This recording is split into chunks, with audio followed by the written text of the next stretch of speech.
So, eto po. Sige. Usually, the most memorable scene sa Lavender Fields.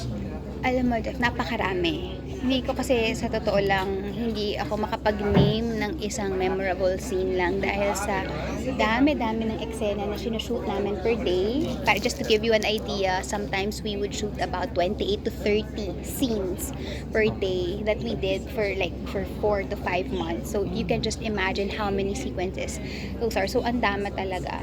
So kung tatanungin mo ko ano yung memorable, madami. I was actually asked that question a while back. I told them na nung panahon na si Jasmine ay hindi pa nagbabagong anyo, hindi pa siya nagiging si Lavender. For me, one of the most memorable scenes that I had was with Miss Lotlot de Leon. Gusto ko yung rapport namin, yung relationship namin bilang mag-ina. I really felt her, and whenever I'd see her na parang kasi napaka-loving niya rin kasi and caring niya as a human being talaga, as a person. So I loved our scenes together. I loved my scene with Echo, the breakup scene. Bakit memorable sa akin yun? Kasi we attempted to shoot that scene so many times. Kasi una, parang nasa may burol kami, so may magandang view. It's just that because since we're in Atok, may fog. So kailangan intayin mag-clear yung fog. Pag na-clear naman yung fog, ready na for take, bigla namang uulan. So parang ready ka na, but then parang yung nature won't allow you to shoot the scene. But then we're thankful na we shot the scene anyway. So naging maayos naman siya, pero sobra talagang lamig. I also yung first action scene namin ni Janine. Yung may buntis ka na Actually hindi yun eh. Yung sa buntis mabilis lang yun eh. Pero yung unang action scene namin, it was Sa party. sa party. Sa party na nasa kwarto. Okay. Tama, yung nasa kwarto yung na you were hidden. naka-hoodie siya. Tapos may hinahanap siya doon sa room. Kukunin niya yung gift for the birthday Tapos celebrant. buti naano mo siya. So, kabado ka. I remember that day, sobrang kabado kaming dalawa. Kasi ilang days naming na-rehearse yun, parang about 2 days. And then, dumating na yung araw na kailangan na namin siyang i-shoot. Yung talaga naghawakan na lang kami ng kamay. Tapos, in-encourage and in-assure na lang naman yung isa't isa na, kaya natin to. So, na-pull off naman yung scene. Hindi naman kami nagkasakitan, thank God. So, yun. nagpapaalaman ba kayo ni Janine before shooting yung mga ganong fight scene na parang baka magkasakit kayo or nagsusorta? I think yung sa mga scenes na ganun, parang ano na yun eh, parang for me, that's the reason why na parang kinakausap mo rin yung co-actor mo. It's a sign of respect na if ever na matamaan kita, it's not intentional. Hindi ko intention na saktan ka or that was done in purpose, diba? Or purposely, hindi ganun.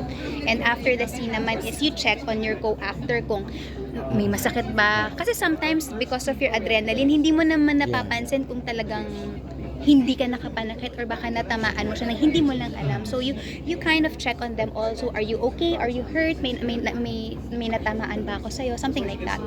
So I always do that just to make sure na they're okay. Tawag dito. Is this the most challenging It's one sa in my career. Sa career mo? It's one of the most challenging, Alex, na series or sabihin nating show, TV, movie na ginawa ko. Kasi ito kasi first time mong nag-action eh. Oo, it's a different diba? genre. Because you would always see me in mga rom-com or drama. Diba? Kasi doon naman talaga Ito may ako action nag-start. factor eh. But with this genre, it's different. It's difficult in a sense because you have to know your lines, you have to know your choreography, you have to be in touch with your emotions, and you cannot be out of character while doing all these things simultaneously. Oo. So parang lahat ng yun you have to Synchronize everything. Synchronize, simultaneous, lahat nangyayari all at once.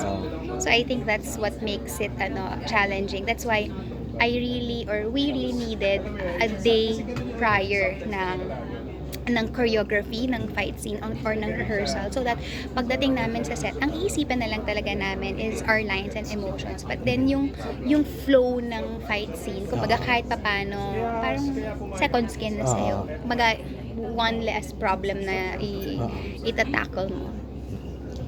Pero are you willing to accept another project na ganito ka physically challenging? Right now, hindi ko masasagot yung question mo because I just came from this physically taxing project, as you said. But ano ba? Binibilang ko ilang taon na ako, no? Well, why not? If my body would still permit me to do. Kasi hindi madaling mag-action na. Pwede ka talagang ma-injure. Kasi Were you injured in this, ano? and Was there a time that you were injured? Hindi. Not even... It was not because of the action scene. It was because of my bad sitting posture. Na-injure ka? Hindi ako na-injure. I strained my back. So I had to be rushed to the emergency room. Kasi hindi ko na siya ma-move. Pero hindi dahil sa fight, hindi pa nga sa fight scene eh. Kasi nga talaga? dahil lang mali yung upo ko. Nasa tent ako nag-i-invite ng eksena. Talaga? It was Ang not funny, no? even in one scene? No. Talaga? It was just like, Oo. kasi nag-iintay ako. Nagbabasa yata ako ng mali kasi dapat sumandal ako. But Oo. nakaganon ako na hindi ko napansin because I was like rehearsing my lines. Hanggang sa pagka ganon ko, para may, Nag-pop, ganun. may masakit. Yun. So the Talaga? You were following, confined?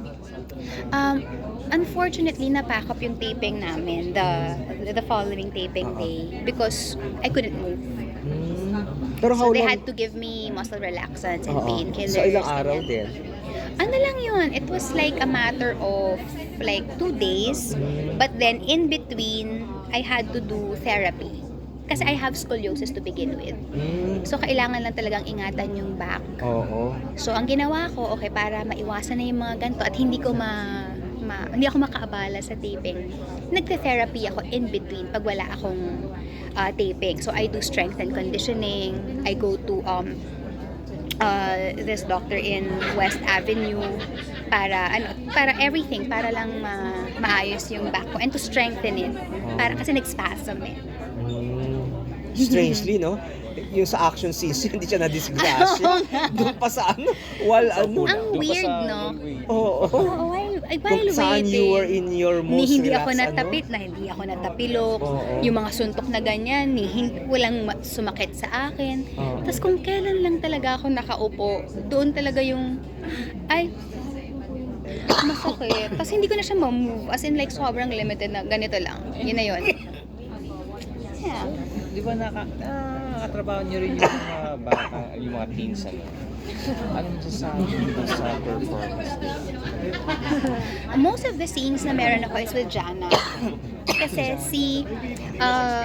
sila Mark, nasa ibang unit sila, kanino ba sila? Nandun sila sa side ni na Patrick, Petunia, nandun sila. So, lagi kong kasama si Jana because she's the apo of Astor Fields. Fields. Diba? So, alam mo, I'd say na yung batang yun may potential talaga siya. And I pray na talagang mabigyan siya ng role na talagang gusto niya or dream role niya. And I'm sure that she's going to ace it. Anong ang mas gusto mo, yung role ni Lavender o yung simpleng babae ka rin? Yung Jasmine. Jasmine.